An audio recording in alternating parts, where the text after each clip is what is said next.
Bonjour, nous sommes le vendredi 10 avril 2020. Nous sommes toujours dans cette période de confinement et nous voulons prendre un temps ensemble dans la présence de Jésus-Christ. Et aujourd'hui, j'aimerais qu'on puisse s'encourager les uns les autres par quelques chants que vont nous interpréter Séverine et Jérôme, mais aussi par la parole de Dieu. Oui, ce soir, le but de ce partage biblique, c'est que nous puissions nous encourager.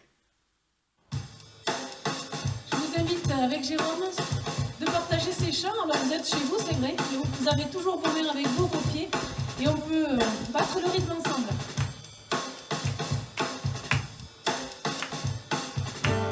Allez avec nous.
Il a tout accompli à la croix et il n'est pas resté là. 3 jours après, il est ressuscité, il est vivant. Et c'est lui que nous voulons honorer dans ces moments.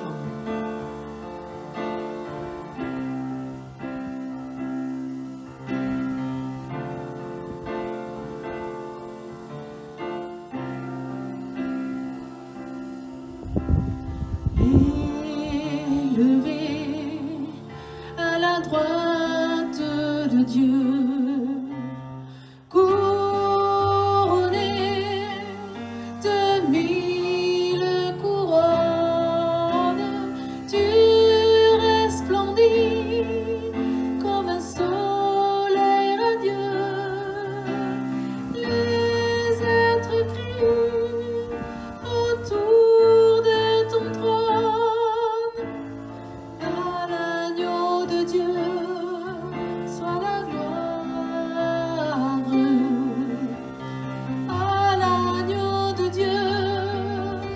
victoire,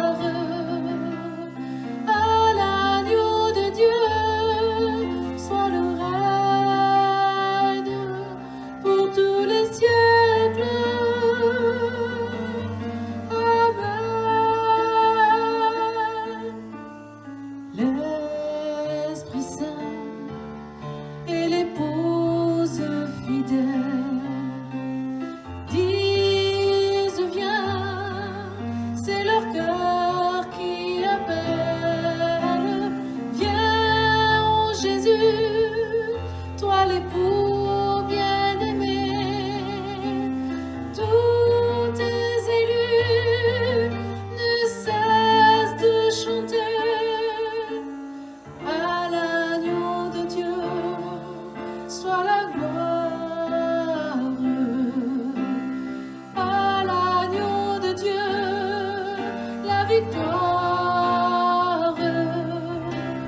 À l'agneau de Dieu, soit le règne pour tous les siècles. Amen. Tous les peuples et toutes les nations, d'un seul cœur, avec les milliers d'anges, entonneront en l'honneur de son nom ce chant de gloire avec force et louange. À l'agneau de Dieu, soit la gloire. À l'agneau de Dieu, la victoire. À l'agneau de Dieu, soit le règne pour tous les siècles. Amen.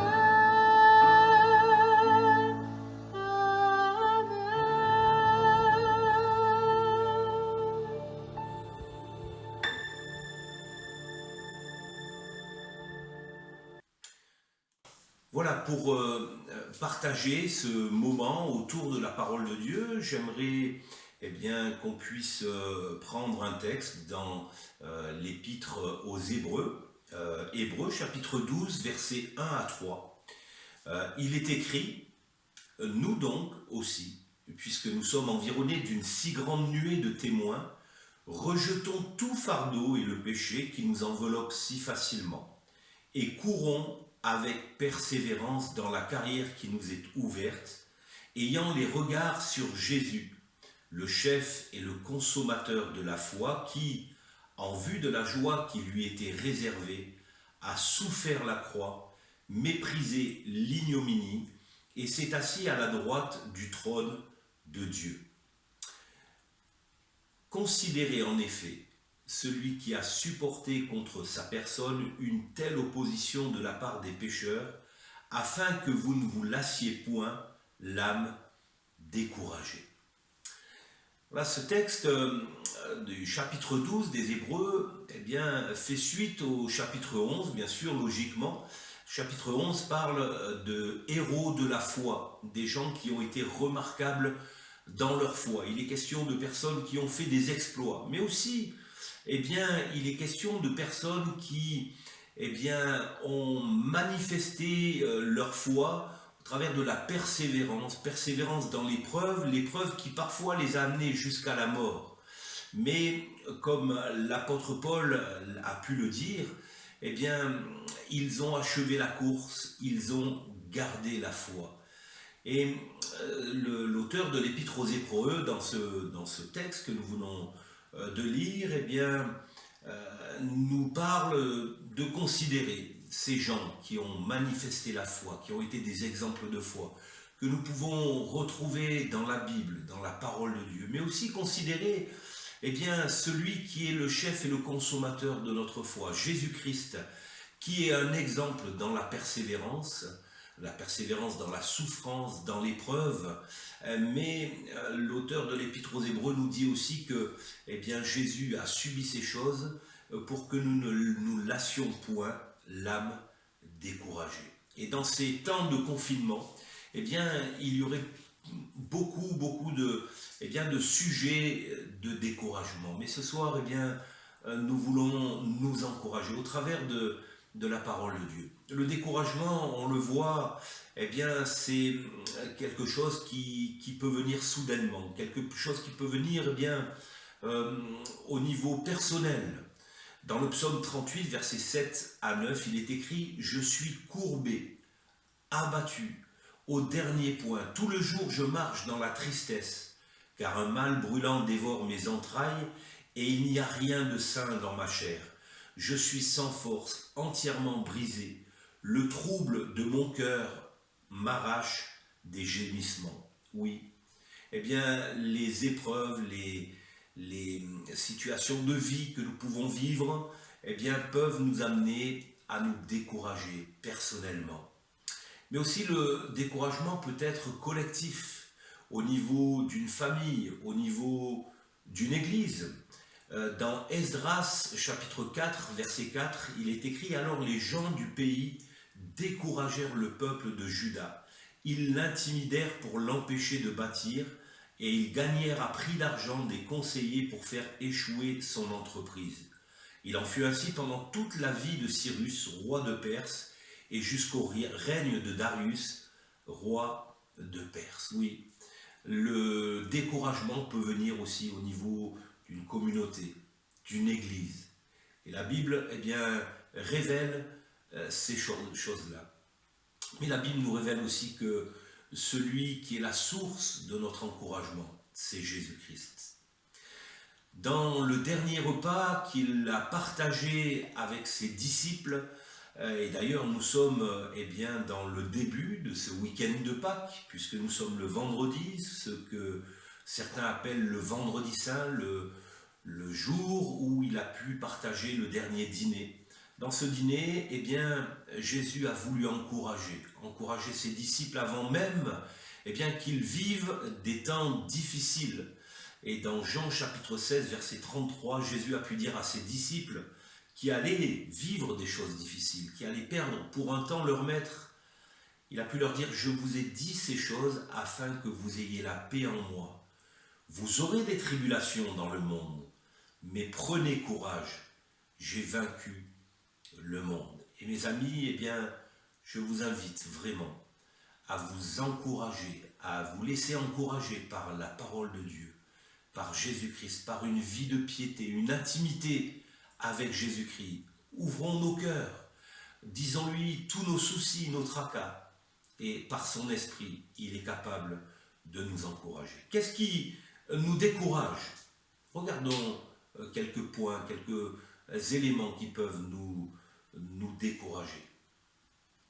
D'ailleurs, il y a des facteurs, en premier, il y a des facteurs internes, des choses qui viennent de nos âmes, de notre âme. Nous laissons parfois influencer, intimider par les choses que l'on entend, par les choses que l'on voit, peut-être dans les médias, mais aussi eh bien, des témoignages des uns des autres, des choses qui sont décourageantes. Et c'était le cas de Jérémie dans le livre des Lamentations, au chapitre 3, versets 18 à 20.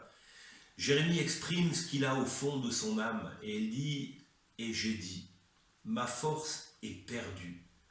Je n'ai plus d'espérance en l'Éternel. Quand je pense à ma détresse et à ma misère, à l'absinthe et au poison, quand mon âme s'en souvient, elle est abattue au-dedans de moi. » Oui, lorsque nous traversons l'épreuve et quand nous regardons à notre état d'âme, eh bien, parfois, ce n'est pas fait pour nous encourager. Il peut y avoir aussi des facteurs externes.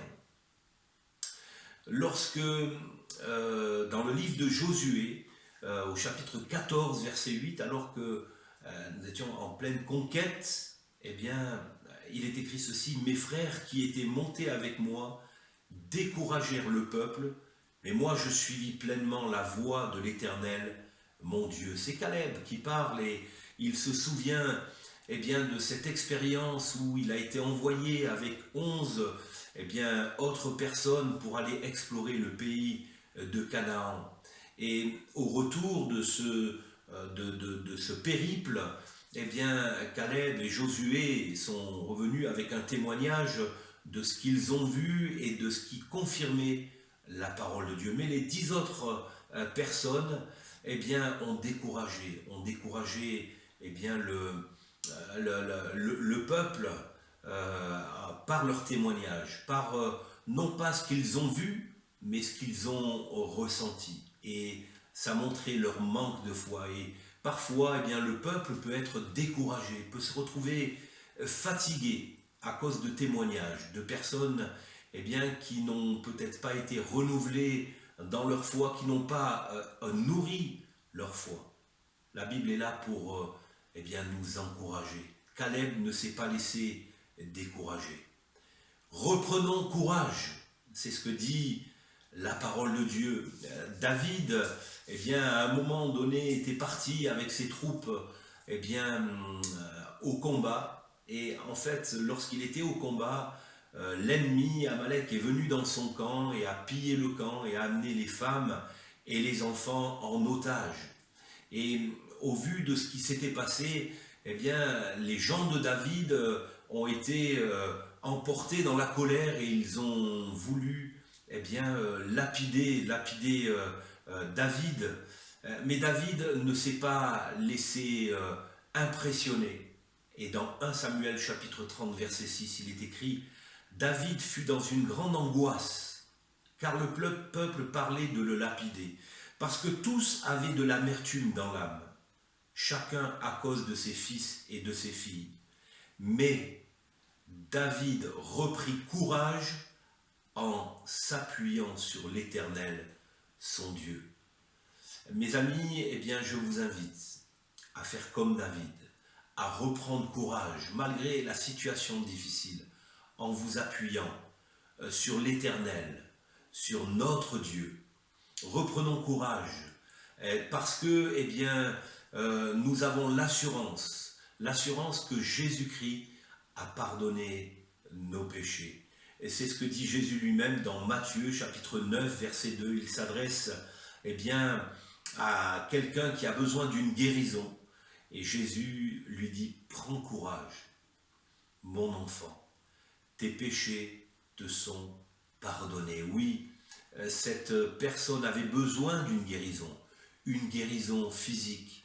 Mais Jésus a pu eh bien, montrer ce qui était essentiel, ce sur quoi on peut reprendre courage, le pardon de nos péchés. Cette œuvre qui permet que nous soyons en contact avec Dieu, que nous puissions venir dans la présence de Dieu. Dans 2 Corinthiens chapitre 4, versets 16 à 18, il est écrit « C'est pourquoi nous ne perdons pas courage, et lors même que notre homme extérieur se détruit, notre homme intérieur se renouvelle de jour en jour, car nos légères afflictions du moment présent produisent pour nous, au-delà de toute mesure, un poids éternel de gloire, parce que nous regardons non point aux choses visibles, mais à celles qui sont invisibles, car les choses visibles sont passagères et les invisibles sont éternelles. Oui, pour nous, enfants de Dieu, nous avons une espérance vivante et les événements que nous vivons sur la terre, eh bien, ne sont que passagers. Et Paul invitait les Corinthiens à reprendre courage. Ne perdons pas courage. Et regardons, fixons nos yeux sur Jésus-Christ, fixons nos yeux sur l'espérance vivante que nous avons. Dieu nous encourage réellement, et il nous encourage par son esprit. Dans Éphésiens chapitre 3, versets 14 à 17, Paul dit « À cause de cela, je fléchis les genoux devant le Père, duquel tire son nom toute famille dans les cieux et sur la terre, afin qu'il vous donne, selon la richesse de sa gloire, d'être puissamment fortifié par son esprit dans l'homme intérieur, en sorte que Christ habite dans vos cœurs par la foi. » Prenons du temps dans la présence de Dieu. Prenons du temps à méditer la parole de Dieu. Prenons du temps eh bien, dans le silence et laissons le Saint-Esprit parler à nos cœurs, nous rappeler les paroles de Jésus, mais aussi eh bien, nous fortifier puissamment. C'est l'œuvre du Saint-Esprit qui est appelé aussi le Consolateur. Dieu nous encourage par des interventions surnaturelles. Acte 23, 11. La nuit suivante, le Seigneur apparut à Paul et dit « Prends courage, car de même que tu as rendu témoignage de moi dans Jérusalem, il faut aussi que tu rendes témoignage dans Rome. » Oui, Jésus ne nous laisse pas dans le découragement. Et Paul avait bien de quoi se décourager. Il a pu dire bien tous m'ont abandonné. Il était sur un chemin où il allait bien de prison en prison. Mais Jésus lui a parlé dans un songe particulièrement. Et Jésus veut nous parler aussi dans des songes pour nous encourager. Dieu nous encourage aussi dans la communion fraternelle. C'est ce qu'a vécu Paul aussi. Acte 28, 15, il est écrit « De Rome vinrent à notre rencontre jusqu'au forum d'Appius et aux 3 tavernes les frères qui avaient entendu parler de nous. Paul, en les voyant, rendit grâce à Dieu et prit courage. » Que nous puissions nous encourager les uns les autres dans ces moments de confinement, que nous puissions appeler, envoyer des SMS, des emails, et puis dire aux uns et aux autres que nous pensons aux uns aux autres. Et cela est encourageant. Et je vous invite à vraiment le faire, appeler, envoyer des messages aux frères et aux sœurs. Laissons-nous conduire par le Saint-Esprit. Il met dans nos pensées des frères et des sœurs, et obéissant à la voix de l'Esprit qui nous invite à encourager les uns les autres, et laissons-nous encourager aussi par les messages que les uns les autres peuvent nous amener. Alors, pour conclure ce moment, je vous dirais, reprenons courage. Et alors que tout à l'heure, nous avons parlé de l'état d'âme de Jérémie, quand il pensait à ce qu'il avait dans son cœur, ses émotions, l'absinthe, l'amertume dans son cœur, il était complètement découragé. Mais il s'est laissé ressaisir par l'Esprit. Et dans Lamentation, la suite du texte que nous avons lu, chapitre 3, versets 21 à 26, Jérémie a pu dire « Voici ce que je veux repasser dans mon cœur, ce qui me donnera de l'espérance. Les bontés de l'Éternel ne sont pas épuisées, ses compassions ne sont pas à leur terme, elles se renouvellent chaque matin. Oh, que ta fidélité est grande! L'Éternel est mon partage, dit mon âme. C'est pourquoi je veux espérer en lui. L'Éternel a de la bonté pour qui espère en lui. Pour l'âme qui le cherche, il est bon d'attendre en silence le secours de l'Éternel. » Que le Seigneur Jésus-Christ vous encourage. Que le Seigneur Jésus-Christ vous bénisse. À très bientôt.